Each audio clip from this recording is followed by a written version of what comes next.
À l'école de la vie, j'ai vu, entendu, goûté, senti et ressenti. À l'école de la vie, j'ai vécu de grandes et de petites choses. Elles m'ont toutes tant appris. Parce que c'est comme ça à l'école de la vie. Quelles que soient les matières, on progresse et on grandit. Certes, à l'école de la vie, il y a parfois des épreuves. Mais en apprenant à y faire face, on peut peut-être changer leur plomb en or. Alors, on s'enrichit. À l'école de la vie, si on peut semer des graines, on se doit d'en partager les fruits.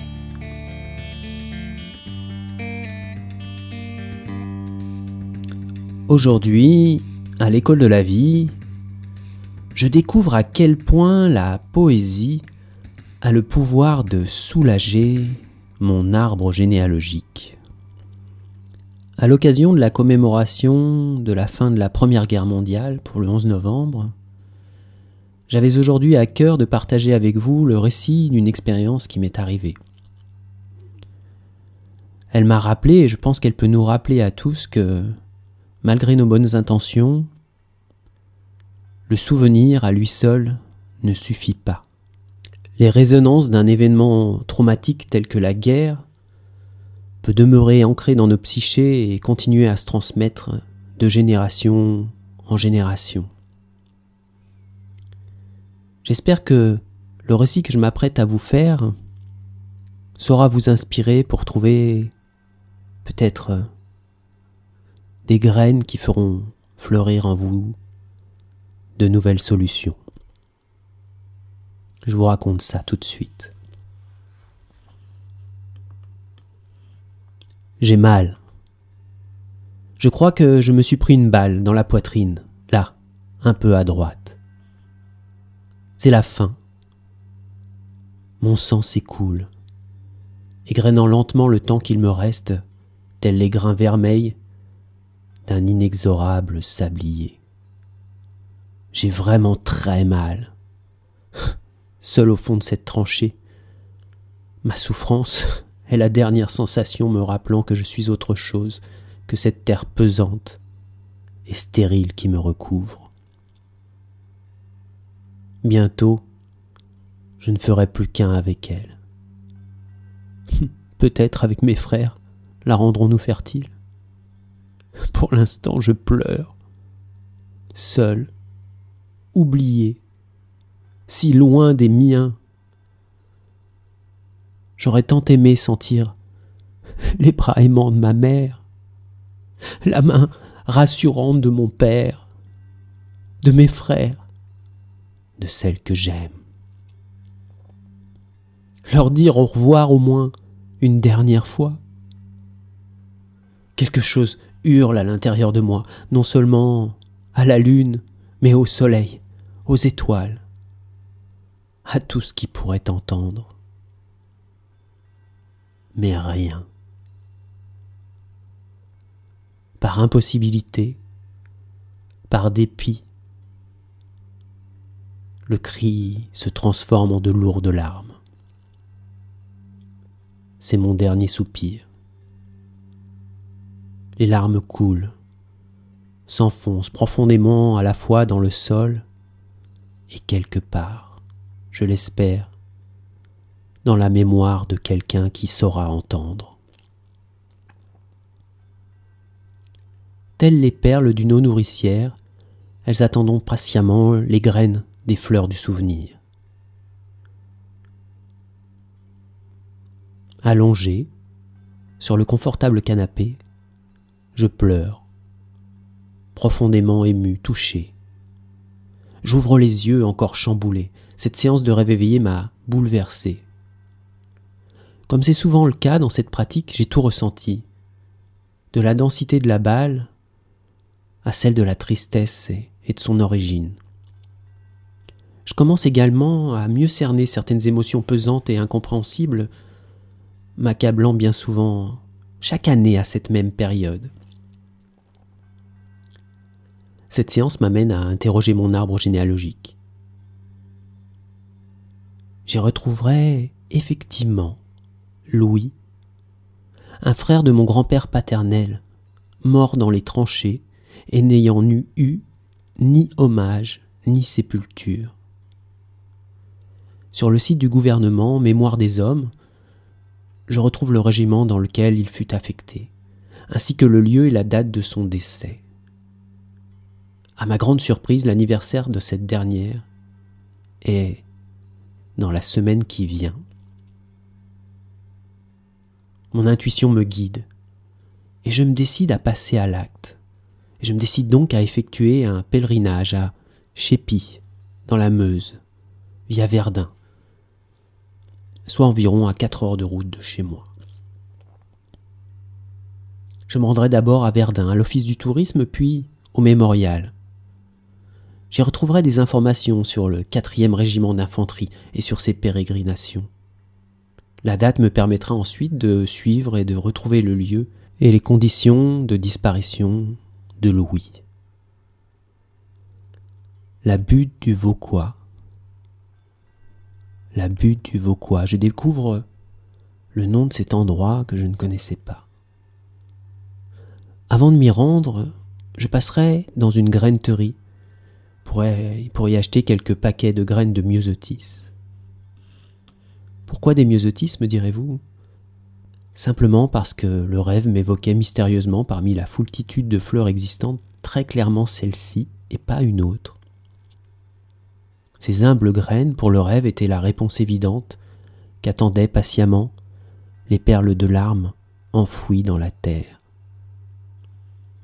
La beauté naturelle ayant le pouvoir, grâce au geste amoureux d'un jardinier consciencieux, de transformer une souffrance indicible en un quelque chose de beau, antithèse même de l'horreur ineffable. Le langage des fleurs m'apprendra également, non sans stupeur, ce qu'exprime traditionnellement cette petite herbacée. Forget me not, ne m'oublie pas. Le ciel, tantôt couvert, tantôt ensoleillé, donnait à la plaine une ambiance surréaliste. Les contrastes semblaient offrir à mon ressenti et mes émotions le costume le plus saillant qui soit. Après être passé par Chépy, j'arrivais à la fameuse butte du Vauquois. Ému, je pus fouler la même terre que Louis, voir par mes yeux les vestiges des mêmes paysages et l'imaginer là, revivant intérieurement le théâtre abominable. Il n'avait que 24 ans. Il avait quitté ces vertes collines du Morvan pour se retrouver projeté sur ce grotesque et aride monticule, cette taupinière sans nom, qui par-dessus et par-dessous fut retournée à coups d'explosifs durant tout ce temps, de ce conflit, aussi cruel qu'imbécile. Là, je trouvai un guide, un gardien du souvenir.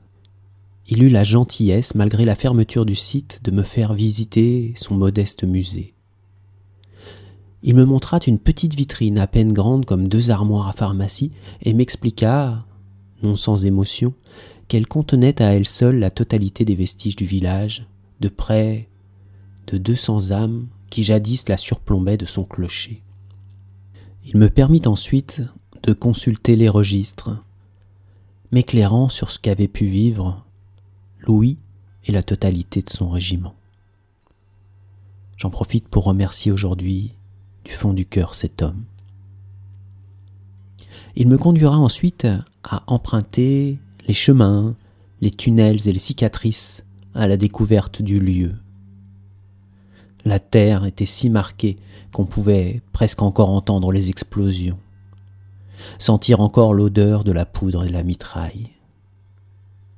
Qu'ils aient été français ou allemands, des milliers de gamins y sont restés. On y découvre encore aujourd'hui des corps chaque année, me dit-il. Et moi je suis là, gracié spectateur, seul, debout, avec dans le cœur un mélange entre la tristesse respectueuse et une forme de joie de pouvoir honorer leur mémoire. Avec dans mes mains tremblantes des graines de fleurs que je sème au gré des vents, avec le secret et poétique espoir qu'elles transforment ne serait-ce qu'un peu ces tranchées hostiles en de paisibles sépultures. Ainsi, je saluerai Louis. Quelques-unes de mes larmes se joindront même aux siennes. Et puis, je rentrerai chez moi, plus léger, avec l'impression d'avoir réalisé quelque chose d'à la fois infime et important. Tout ça s'est passé un vendredi. Le lendemain, ayant des rendez-vous, je me rendis à Paris pour travailler. Durant ma pause déjeuner, comme je le fais parfois, je prends mon temps et je m'arrête chez un bouquiniste. Je plonge ma main nonchalamment dans un bac de livres exposé sur le trottoir. Un étonnant hasard me fait en ressortir un vieux bouquin, à la couverture un peu usée. Son titre, « Nous autres, à vos quoi ?» Nous autres, à vos quoi ? Je suis bouleversé. Il semblerait que les myosotis n'avaient pas attendu le printemps pour fleurir. Au travers de son œuvre, André Pézard, comme nul autre, saura décrire l'indicible. Le miracle avait fait que je tenais là, dans ma main, noirci dans ces pages, les mots quasi magiques de quelqu'un ayant vécu et exprimé ce que mon ancêtre Louis et tant d'autres n'avaient finalement pas pu transmettre. Cet écrivain avait également, quelques années après la guerre, traduit et publié dans la Pléiade l'ensemble des œuvres de Dante. Qui d'autre que lui aurait pu réaliser une telle prouesse ? Par son ouverture à l'universalité, elle sut offrir des graines aux larmes non seulement de Louis, mais peut-être à l'humanité souffrante tout entière. Aujourd'hui encore, lorsque je ferme les yeux et que j'ose observer mes tranchées intérieures, grâce à lui, grâce à Louis, je peux finalement y voir des fleurs. Si nous pouvons certes garder la mémoire, rappelons-nous que nous pouvons également lui offrir de neuves capacités d'évoluer. Garder les graines, c'est bien, mais peut-être que cette humble histoire nous rappellera que nous avons également la possibilité de les planter et de les arroser. Un grand merci à nouveau pour votre écoute, pour votre présence. Je vous souhaite à toutes et tous de vous rappeler que quelle que soit la grisaille environnante, de vous rappeler que vous avez le pouvoir de faire pousser des fleurs. Prenez grand soin de vous. À très bientôt.